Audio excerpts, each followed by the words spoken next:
Igor Volovich, thanks for dropping in, my friend. How are you, and how is the world of compliance and risk? I know you're always talking about the convergence between risk and compliance.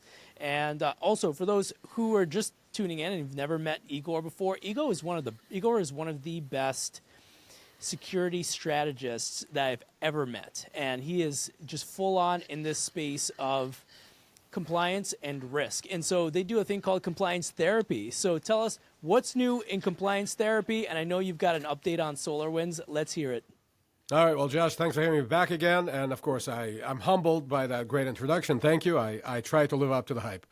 So, well, let's get into it. So first of all, SolarWinds, what is it? What's it about, right? The case has been out there for a while. I've talked to other folks about it. I've put some podcast episodes out there and some articles. In a nutshell, what happened was SolarWinds got breached. Everybody knows about that. And of course, there were second-order effects. So once SolarWinds got breached, their platform was used to get into other environments. And that's where the plot gets kind of thicker. The CISO of SolarWinds has now been charged by the SEC personally in his own name. And the reason he was charged is because they're alleging that he participated in misleading the investors. And of course, SolarWinds is a public company. They had an IPO a couple of years back.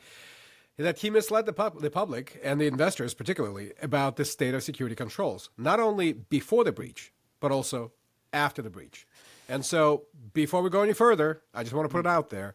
The SEC, the government, is not penalizing SolarWinds for being breached. The breach became the ultimate audit. And I'm very fond of saying it. It's kind of a bumper sticker I've put out there for a while. Consider the breach the ultimate audit. You can have all the audits in the world, you can have all the assessments in the world, but the breach will be the ultimate audit. And that's exactly what happened here. And it basically exposed that alleged misrepresentation and malfeasance. So more about that in a minute. CISO got hit. He was on the hook for the whole thing. Well, he's not being on the hook for the whole thing. So there's something that the SEC sends out called the Wells Notice. And the Wells Notice is basically the same thing as what the FBI calls the target letter, in a way. Basically, they're saying you're under investigation. Get your ducks in a row. Get your evidence ready because we will be sending a subpoena and you will be investigated. So that's kind of a very nice way in the kind of the white-collar crime world where the SEC or the DOJ will let you know that you're under investigation. Stop shredding evidence, stop pulling an Enron, right? Because we're going to be after you. And so, that's where you can get into what's called evidence spoliation. But that's for the lawyers. But so they got the Wells notices sent out, and one went out to the CFO of SolarWinds. The other one went to the CISO of SolarWinds. The CISO is the only one who's been charged so far. So that tells you something, right? The CFO is the one who signs off on the actual control statements. Yeah, that's kind of strange. Yeah, it is a little bit strange. It is a little bit strange. So I think what they're alleging, and if you read the complaint, which goes on for some, I think it's like 50, 60 pages, if you do read it, that's what's in there, right? There were emails, there were Slack messages where basically engineers that were reported to a CISO were confirming that we just lied to a customer. The customer was asking, what's going on?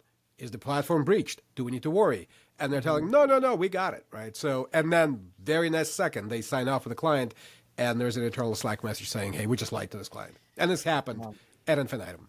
Mm-hmm. So it's like cybersecurity is now being treated a lot more. So if we look back to Enron as sort of the example of this, cybersecurity is being treated more like finance, because with the SEC rule, I mean, obviously they're looking at it as finance, and they're looking at the CISO as the CFO, or the CFO would have been the counterpart in any kind of financial Ponzi scheme or any sort of financial liability, that might befall a company.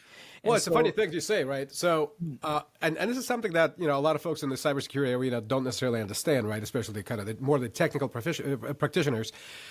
We don't need, there's this calls for, we need a Sybanes Oxley, right? Enron gave us Sybanes Oxley, also known as SOX, right? And what folks talk about typically within the audit sphere, right? And I go back with this probably over 20 years, right? I was at Microsoft when we had our first Sybanes Oxley 404 audit. And we had an audit firm come in, one of the big four, and, kids with clipboards, fresh out of B school, were running around and looking at controls and asking us a lot of questions and filling out these checklists.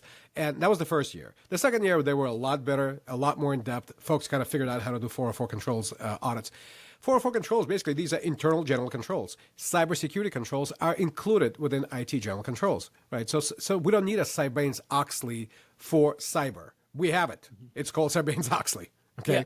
But there's another section in Sybanes Oxley that folks don't necessarily pay attention to, and that's the section 302. And this is where the CEO and the CFO or these officers of the corporation sign off on the state of controls. They sign off on these compliance statements and regulatory filings. So the personal accountability that, again, people are asking for, that's already built in, right? What we have different now is the SEC, the FTC, and the DOJ are aggressively enforcing the law.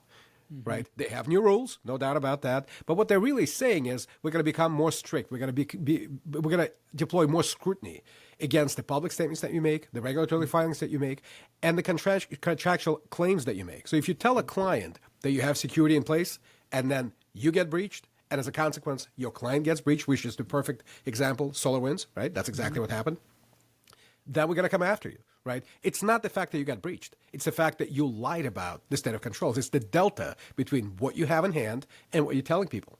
Right? Here, where the thing gets even worse, is that most people don't know what they have in hand. And we can talk a little more about that. Right. Well, that's what I was going to ask. It's you've got 4 days to report a material breach, right? And that's not a lot of time for a lot of people to get all their ducks in a row. And you conduct maybe a pre-audit once a year, and then you do your official audit once a year. And a lot of times, that's when you realize that you've got an issue. It's sort of like, I hate to use this analogy, but it's sort of like the abortion issue. It's like if you're going to ban it at 6 weeks, that's before most people know that they're pregnant. So if you're it's a terrible analogy, but that's what comes to mind. Is if you're going to enforce something that will affect somebody's life, affect their livelihood, affect their job, affect their reputation, is it fair to give them only 4 days to report? Well, we saw the kind of response from the industry when the charges happened against Joe Sullivan at Uber, right? We saw the kind of response that happened with SolarWinds. There was a lot big backlash against the SEC saying, this is not fair. The CISO is a scapegoat. Well, what the SEC is alleging is actually garden variety malfeasance. The cyber thing is that's a sideshow, right? The fact that his title was a CISO and not CFO. If the CFO had lied about financial statements, they would be righteously going after them as well, right? So just because it happens to be cyber and CISOs have in the past have been made scapegoats, that makes no difference in my book, right? You lie about things, and these are statutory regulatory filings. Sure. You can't lie, right? So, there's disclaimers you have to sign. You have to sign that this is under the penalty of perjury. I am making these statements, and then you have Slack messages literally saying we just lied, right? So that's the issue there. Right? Yeah, that's fair. This CISO thing is a sideshow. Yeah. As far as the 4-day thing, look, if you're waiting for the breach, or for the audit for that matter, and I already established the framing, right? The breach as the ultimate audit, right? If you're waiting for that to figure out if your house is in order, where your controls are. It's like that old commercial back in the 80s. It's 10 p.m. Do you know where your kids are? It's like, yeah, it's breach o'clock. Do you know where your controls are? Right. And if you wait for the breach to go figure it out, spin up a crisis response. Look, I ran incident response for many years. I've created one of the first incident response plans at one of the bigger companies out there in the world, right? I get it. I understand incident response. The biggest thing in incident response is not the day of the breach. 80% of the work happens before the breach. You prep, you drill, you figure out what your controls are, you figure out who you call, how do you get people engaged, how do you get them spin in and spin out of the incident response process. That's the bulk of the work. You get ready for the fight, and you train as you fight, and you fight as you train. Right? You will not rise to the occasion. You will sink to the lowest level of your best training, right? And so that part of that preparatory mindset, the proactive mindset, it's about knowing where your controls are. Guess what? If it takes you, a Big Four firm or somebody like that, to come in and tell you what your world is, right? Tell you what time it is on the watch that you're actually wearing. You can't tell what time it is on your own watch. You have to give it to somebody else. They borrow it, then they charge you, and they tell you, it's 4:15. In the afternoon? In the morning? What? And they go, I don't know, looks about 4:15 to me. And you go, what's time belt? You're like, I don't know, 4:15, dude. That's all I know, right? That's audit. That's what we have with audit and compliance. And I'll say this, and take it for what it's worth. I think the audit and compliance model has been broken. I think it's been broken since day one. We borrowed these models, and you made mention, right? The parallels between financial and cyber. Yeah, we took a lot of stuff from financial, and we kind of ported it over to cyber, except we forgot that cyber moves too fast. And this kind of this deterrent model of we're going to, find some malfeasance, we're going to do it retroactively, we're going to do it after the fact, and then we're going to go ahead and punish somebody. And they'll create a deterrent effect. And then, the next CISO or the next CTO or CIO, they won't do it, right? Cyber moves too fast. We can't apply standard audit models to it. We have to have this continuous, always running audit and compliance model. Right. We have the tools. We have the frameworks. These standards were designed with all these threat models in mind. NIST is a great organization. I love them. I work with them. I still sit on a couple of advisory boards. I absolutely believe in the mission, right? All the standards, all the frameworks, they're there for a reason, and they're well designed and well thought out. The problem is we're not applying them in real time. So we don't know what's going on. We have the lens, but we're just not using the telescope. Yeah. That's the problem. And so if we can flip our mind around that and say, hey, don't wait for the breach, don't wait for the audit, know where you are right now, every minute of every day. Wake me up at 3 in the morning on a Saturday and ask me, where's control X, sub-control B in this particular framework, and show me on the system within my domain where it is. Most people can't do that. Yeah. They wait for the breach. What do you think and then about, they're always surprised. What do you think about maturity? I'm going to plug TrustMap a little bit here because that's who I work for. Sure. And we think about this all the time. We're always thinking about continuous improvement, right? And we use maturity as the measure of that's the measuring rod. We don't use compliance, we use maturity, because we often find when people rely on compliance, it's like, okay, we did it. All right, hit us up next year. But we want people to think about continually improving over time, and then maybe once a year to satisfy the powers that be, whoever it is that you need to satisfy. But CISOs want to be able to have a report that can be handed over to their customers, their partners, their board at any given time, and that says, okay, here's where we were back in 2021. And here is where we want to go. And here's how we've moved the needle over time. Here are the trends. Sometimes it goes down, sometimes it goes up. But like you said, it's that people don't want to be lied to. They want to know that whatever we're telling them that's the accurate state of our security posture. And if there are issues, we'll deal with it. And so, at TrustMap, we kind of have the system as one source of truth that at any point in time, you can go into the system and you can see what the maturity scores are. You can see how compliant you are, the percentage of compliance for all of your controls, and then be able to communicate any of those records to anybody at any given time. So what do you think about maturity versus compliance as sort of the measuring rod for a security posture? I think we're talking about the same thing, my friend. Okay, I think we're talking about, so from my perspective, security is what you do, compliance is how you prove it, if you do it right? And so the problem, again, with traditional legacy, let's call them legacy compliance models, and audit models, is that they rely on opinion, not fact, right? And I think you and I have talked about it at length before, but for our audience, again, a quick reminder, when you ask the question, how do I know what I believe I know about the state of my controls, the state of my security, the state of my posture, the state of my maturity, right? These are in some ways synonymous, right? The question to ask is, well, how do I know this? Because somebody told me, or because I actually have evidence and telemetry and data in hand that shows me objectively what's going on, right? And so I think if you're looking at subjective opinions, just because you have a platform that somebody filled out a form in, that doesn't make it true. Now, you have built in certain models and certain mechanisms to ensure that there is trust across that system, right? People shouldn't lie at work, right? That's kind of a thing we rely on. Yeah. But ultimately, there's very few checks and balances because it's too complex and we're under the gun, right? We have to get these compliance reports out because we can't do business, right? If we don't do a regulatory filing, depending on the industry, we'll literally have to stop the presses. We can't do work. And so you have to basically scream through these controls, do the best you can. Maybe there's some level of QA. And if you're paying, an external firm to come in and do it for you, which most people do, right? Maybe they have some internal QA as well. And I have been an auditor. I'm still a certified auditor. So I get the model, right? We get it.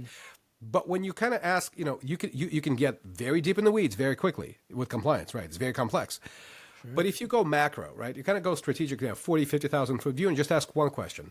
How much of our compliance report or audit report is representing opinion versus fact?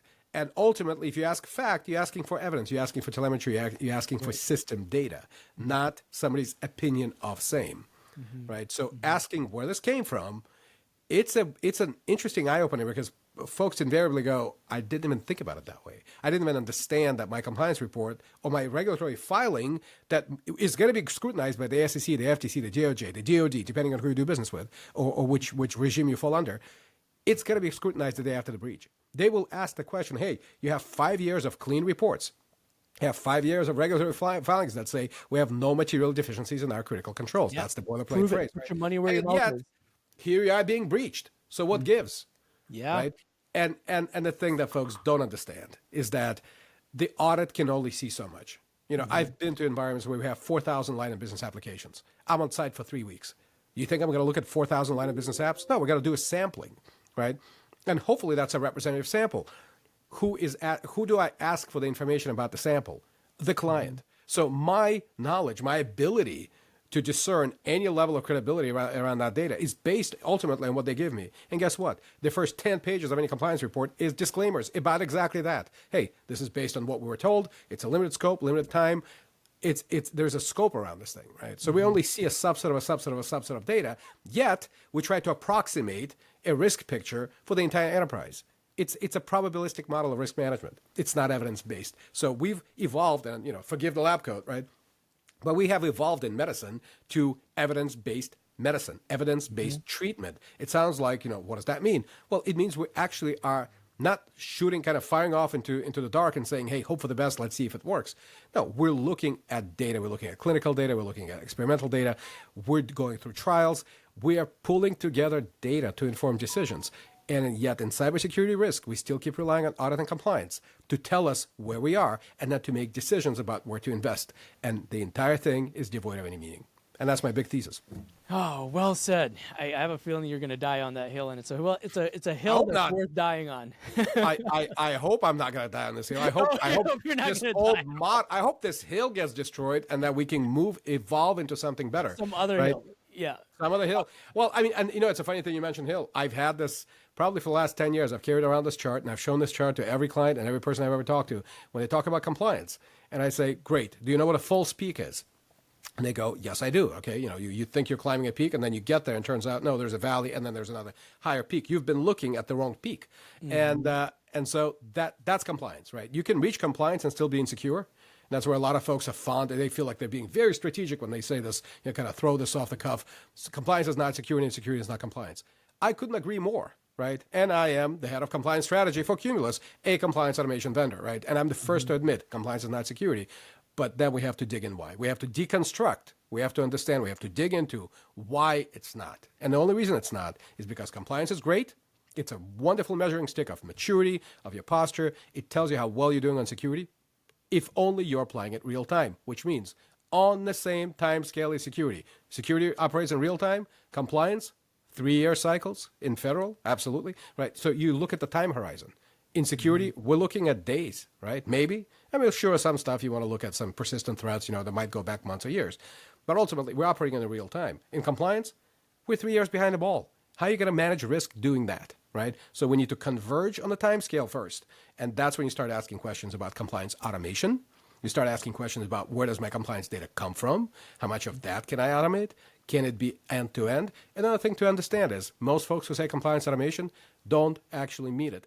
Or, worse yet, don't understand the difference between compliance automation and compliance digitization. Just because you took a paper process or a paper form and turned it into a digital form did not create more credibility in the data. It's still somebody's opinion, right? So understanding that, figuring out, is an opinion a fact? And asking that basic question across the board. That's one of the ways to kind of rethink how compliance can be a true vehicle for risk management across the entire enterprise. And that's why we need CUMULAS. And that's why we need you, Igor Volovich. We talked about SolarWinds. We talked about convergence. We talked about the SEC. We even got some Enron references built in there. Thank you so much for dropping by. And those who are listening and watching this, thank you for dropping in as well. Thanks. Thanks for having me, Josh. Always a pleasure. All right. Okay. Whew.